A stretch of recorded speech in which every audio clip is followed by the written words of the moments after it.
আসসালামু আলাইকুম। আমি তোমাদের আকাশ ভাইয়া বর্তমানে পড়াশোনা করছি সাস্ট কেমিক্যাল ইঞ্জিনিয়ারিং ডিপার্টমেন্টে। তো হয়তো আর রাত পোহালেই তোমাদের সাস্টের ভর্তি পরীক্ষা শুরু হয়ে যাবে।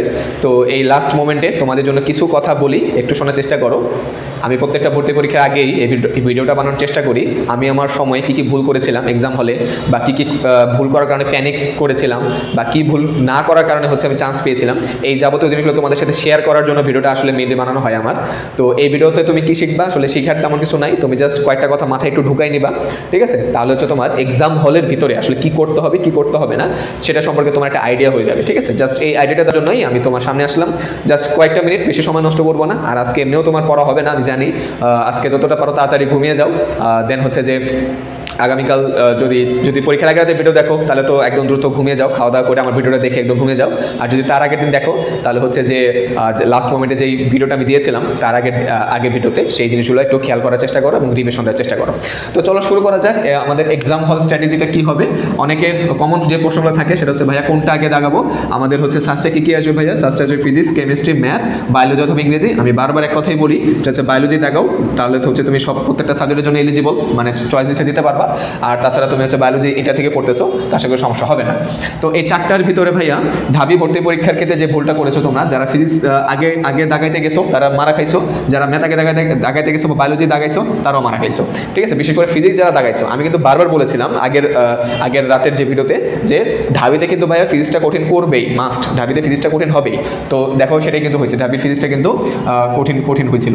তো সাস্টে কী করবা? সাস্টের ক্ষেত্রে হচ্ছে তুমি চোখ বন্ধ করে বায়োলজিটা দাগাও, কারণ এখানে যেহেতু একটা ইঞ্জিনিয়ারিং ভর্তি পরীক্ষা, তো কাজে তুমি বায়োলজি দিয়ে শুরু করতে পারো, ঠিক আছে? এখানে বায়োলজিটা আগে দাগাইতে পারো। আর সেক্ষেত্রে তোমার হচ্ছে যে এরপরে তুমি এমন হইতে পারে যে বায়োলজি কঠিন প্রশ্ন হয়েছে, বাট তার মানে এই না যে বায়োলজি 20টার ভিতরে তুমি একটাও পারবা না, ঠিক আছে? যেহেতু এটা একটা ইঞ্জিনিয়ারিং অ্যাডমিশন, বায়োলজিটা খুব বেশি টাফ হওয়ার কথা না। এখান থেকে তুমি যদি খুব কঠিন প্রশ্ন করে তুমি আরামসে 10-12টা চোখ বন্ধ করে দাগাইতে পারবা, মানে খুব কঠিন প্রশ্ন হলে। আর যদি গতানুগতিক ধারা কোশ্চেন করে, ইনশাল্লাহ তুমি এখানে 15+1 বসাতে, মানে 5 মিনিটের ভিতরে দাগাই ফেলতে পারবা, ঠিক আছে? আমাদের টার্গেট থাকবে হচ্ছে টাইমটা সেভ করা। এই বায়োলজি এবং কেমিস্ট্রির টাইমটা আমরা যদি ফিজিক্স ম্যাথে ইউজ করতে পারি সেটা আমাদের টার্গেট থাকবে।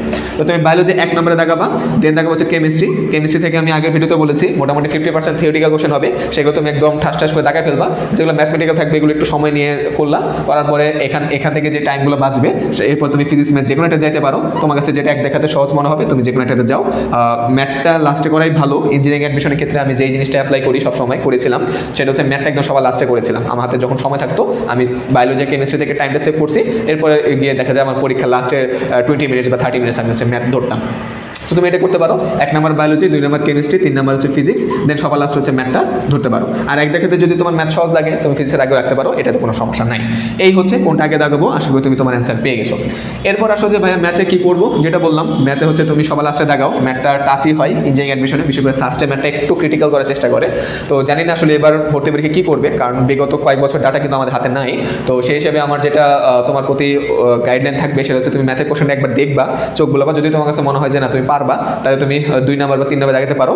আর যেটা বললাম, না হলে তুমি একদম সবার লাস্টে দাগাবা। খুব বেশি প্যানিক করার কিছু নাই, বাকি 3টা সাবজেক্ট কিন্তু এখনো আছে। যারা বিশেষ করে ভার্সিটি অ্যাডমিশন নিয়েছিল তাদের কিন্তু বায়োলজি এবং কেমিস্ট্রি হচ্ছে ট্রাম্প কার্ড। সাস্টের জন্য বায়োলজি এবং কেমিস্ট্রি কিন্তু তোমাদের জন্য ট্রাম্প কার্ড। এরপর আসলে যে রান কয়বার দিব, আশা করি ইউটিউবের এই সময়ে আসলে রান জিনিসটা না অজানা থাকা কিছু না। রান মানে হচ্ছে তুমি একটা কোশ্চেনকে কয়বার তুমি হচ্ছে যাইতে পারতেছো, ঠিক আছে? ধরো এটা একটা কোশ্চেন 1 নম্বর, 2 নম্বর, 3 নম্বর, ধরো এখানে আরেকটা পেজ আছে। তো সাপোজ হচ্ছে 3টা পেজ আছে আমাদের, 3টা পেজে 80টা কোশ্চেন। তো তুমি এই 3টা পেজ কতবার তুমি হচ্ছে যে গো থ্রু করতে পারবা সেটা হচ্ছে রান দেওয়া বলে।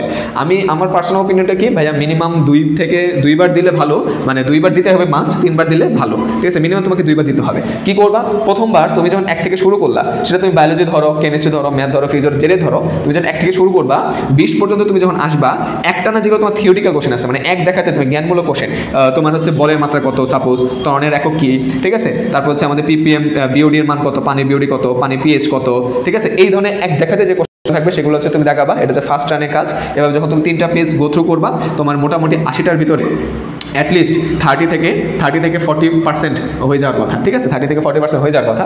দেন সেকেন্ড রানে তুমি যেগুলো ম্যাথগুলো ম্যাথমেটিক্যাল টার্ম থাকবে, ম্যাথমেটিক কোশ্চেন থাকবে, যেগুলো তুমি হচ্ছে যে একটু চিন্তা করতে হবে বা ম্যাথ করতে হবে সেগুলো দেখাবা। আর থার্ড রানে গিয়ে যেগুলো একদম কঠিন কোশ্চেন সেগুলো দেখাবা। কঠিন কোশ্চেনগুলো কখনোই আগে দেখাতে যাবে না, তাহলে তোমার পরীক্ষার টাইমটা ওয়েস্ট হবে, পরীক্ষাটা খারাপ হবে। তো আর সেকেন্ড রানে অবশ্যই তোমাকে আরও 30 থেকে 40% পারা উচিত। দেন বাকি 10 থেকে 20% আসলে ইহকালে পারার কথা না, এগুলো হচ্ছে একদম ফার্স্টের টপ স্টুডেন্ট যারা ফার্স্ট সেকেন্ড হয় তারাও পারে কিনা আসলে সন্দেহ। এরকম 10 থেকে 20% কোশ্চেন থাকবে, এটা তোমার দেখার দরকার নেই। তুমি যদি এই দুটার ভিতরে ম্যাক্সিমাম আউটপুটটা জেনারেট করতে পারো, ইনশাল্লাহ তোমার চান্স হবে, ঠিক আছে।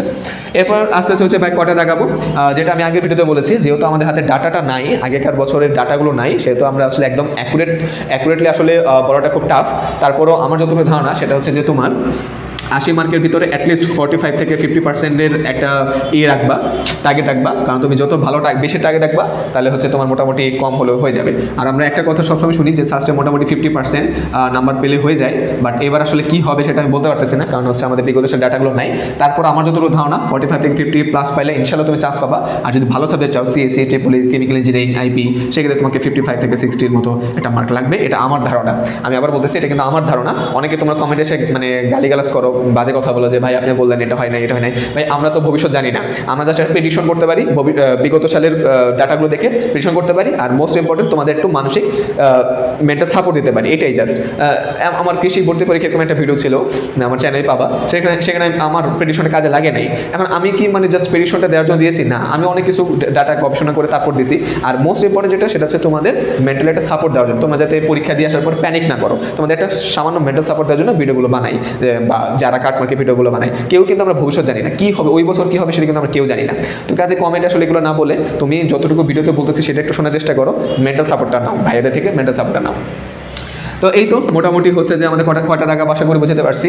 দাগাবা তুমি হচ্ছে মোটামুটি যেটা বললাম 10 থেকে 20% তুমি এমনিও পারবা না, তুমি মোটামুটি 65+ যদি দাগাতে পারো, অ্যাকুরেটলি লাগাতে পারো। আর মাথায় রাখবা এখানে কিন্তু 5টা অপশন থাকবে, সো নেগেটিভ মার্কিং একটা ইজ এ বিগ ফ্যাক্ট। তো খুব বেশি দাগায় লাভ নাই, যেগুলো আন্দাজে দাগায় তুমি কোনোদিন আসলে সাস্টে চান্স পাবা না, এটা আমি এনশিওর করতে পারি। তো 65+-এর মতো তুমি যদি হচ্ছে যে অ্যাকুরেটলি দাগায় আসতে পারো, এবং তার ভিতরে যদি তোমার মোটামুটি 55টা অ্যাকুরেট হয়, তা তো ইনশাল্লাহ তোমার চান্স হয়ে যাবে। তো এই হচ্ছে এক্সাম হলের ভিতরে তোমার কী কী জিনিসগুলো মাথায় রাখা লাগবে, এই জিনিসগুলো সম্পর্কে একটা আইডিয়া দেওয়ার চেষ্টা করেছি। আর সর্বশেষ যে বিষয়টা সেটা হচ্ছে ভাইয়া প্যানিক করো না, ঠিক আছে। সর্বশেষ যে কথাটা সেটা হচ্ছে ভাইয়া প্যানিক করো না। তুমি যদি এক্সাম হলে প্যানিক করে ফেলো, সাপোজ তুমি হচ্ছে ম্যাথটা আগে দাগাচ্ছো ভুলবশত, ঠিক আছে, এরকম অনেক স্টুডেন্ট আমাকে বলছিল যে ঢাবিতে ভাইয়া ফিজিক্স দাগাতে যায় প্যানিক করে ফেলছি। আমার কথা হলো তুমি ভুলে একটা দাগাতেই পারো, সেই কোশ্চেন কঠিন হইতে পারে, তুমি হচ্ছে সেটা স্কিপ করে যাও, তুমি ফিজিক্সটা স্কিপ করে তুমি হচ্ছে কেমিস্ট্রিতে চলে যাও, বায়োলজিতে চলে যাও। বাট আমাদের ম্যাক্সিমাম যে সমস্যাটা সেটা হচ্ছে আমরা স্কিপ করতে পারি না। আমাদের মনে হয় যে আমরা এক সিরিয়ালে সব দাগাবো, আসলে এটা কোনো ভালো প্র্যাকটিস না, ঠিক আছে, এটা একটা ব্যাড প্র্যাকটিস। তুমি হচ্ছে স্কিপ করে যাও, তোমার কাছে মনে হচ্ছে এই কোশ্চেনে কঠিন, 1 নম্বর কোশ্চেন কঠিন, তুমি 2 নম্বরে যাও, 5 নম্বর কঠিন লাগতেছে তুমি 10 নম্বরে চলে যাও, তোমাকে ফিজিক্স কঠিন লাগতেছে তুমি কেমিস্ট্রিতে মুভ করো, কেমিস্ট্রি কঠিন লাগতেছে বায়োলজিতে মুভ করো। তোমাকে তো এখানে কেউ মানে তুমি কীভাবে অ্যান্সার করছো সেটা কেউ দেখবে না, তোমার অ্যাকুরেট হয়েছে কিনা সেটা দেখবে।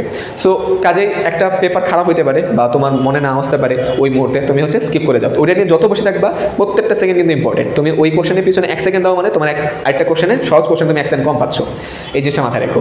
আর এক্সাম হলের ভিতরে যে কথাগুলো বললাম, কয়টা দাগাবা, কীভাবে দাগাবা, হ্যাঁ, কখন কোনটা দাগাবা, তারপর কাটমার্ক কেমন হতে পারে, এই যাবতীয় বিষয়গুলো একটু মাথায় রাখবা, তাহলে ইনশাল্লাহ আশা করতেছি সাস্ট পরীক্ষা তোমার জন্য ভালো কিছু বয় নিয়ে আসবে। আর যদি তুমি তোমার সর্বোচ্চ এফোর্ট দেওয়ার পরেও সাস্ট পরীক্ষা খারাপ হয়ে যায়, তাও টেনশনে কিছু নাই, ভাইয়া তো আসি। আর এছাড়াও সামনে জিএসটি ভর্তি পরীক্ষা আছে, এগ্রি ভর্তি পরীক্ষা আছে, ইনশাল্লাহ তুমি যদি পড়াশোনা করে থাকো, তুমি হচ্ছে ট্রাস্ট করতে পারো, তোমার একটা না একটা সিট হবেই।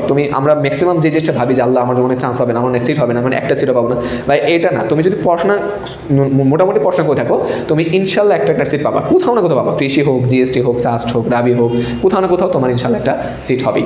তো আজ এই পর্যন্তই, দেখা হচ্ছে পরবর্তী কোনো ভিডিওতে। আর পরীক্ষা কেমন হয় সেটা অবশ্যই আমাকে জানিও। তো আজ এই পর্যন্তই, ধন্যবাদ সবাইকে।